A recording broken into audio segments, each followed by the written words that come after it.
Joe Harris has straight up been butt cheeks. And Bojan Bogdanovic is allegedly still trade eligible. So I mean, the salary is matching. If you want to, you have like one pick you can give up, but I wouldn't do that. So Joe Harris has been abysmal. He's making 18.6 and he has another year on that deal. Hey, at this point, I would call up the Heat and be like, "You want Joe Harris? We'll take Duncan Robinson." What are you guys' stats? But no, seriously, Joe Harris, that ankle injury might have broken this man. And I know over the last few games it's starting to come back a bit, but it's not even that. I don't even know what it is, man. Like, he's taking as many threes as he has before. And I know over the last 4 games he's starting to get back into double digits, and it's been a really slow process. But just defensively, he's just so bad now. And because it's crazy to think about Joe Harris. There was a good 3-year stretch from 2018 to 2020 where he was this 14 points per game scorer, shooting like 45% from three. And at this point, I just think you can't have him on the roster. You can't have him on the roster. What are your guys' thoughts? Let's talk about what a deal for him. Also, his defensive rating is 125 this season. I would just like to point that out. A defensive rating of 125 is ridiculous. Okay, that's fucking crazy. Now, yeah, I don't even know, just when you look at Joe Harris right here, how he could correct himself or anything. That's why I think we need to trade him. So let's talk about trades. So Joe Harris right now makes 18.6. So he makes similar money to Karis LeVert, Clint Capella, Danilo Gallinari, Bojan Bogdanovic, Eric Gordon right here. Let's trade Joe Harris and a pick for Eric Gordon. We could probably get that, and Eric Gordon has a player option.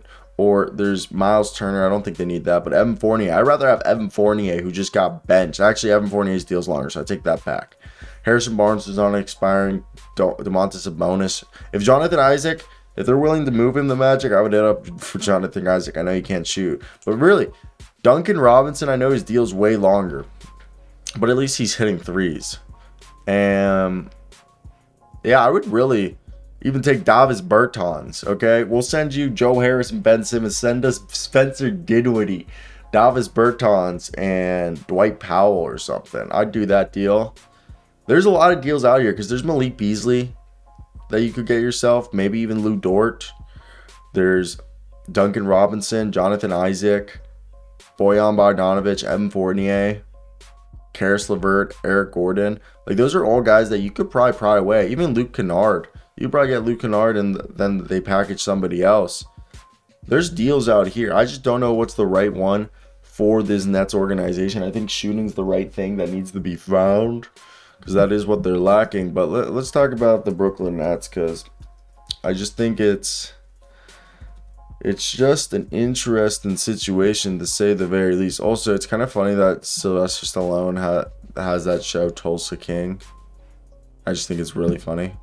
I kind of want to watch it because I love Sylvester Stallone, but like, still really funny.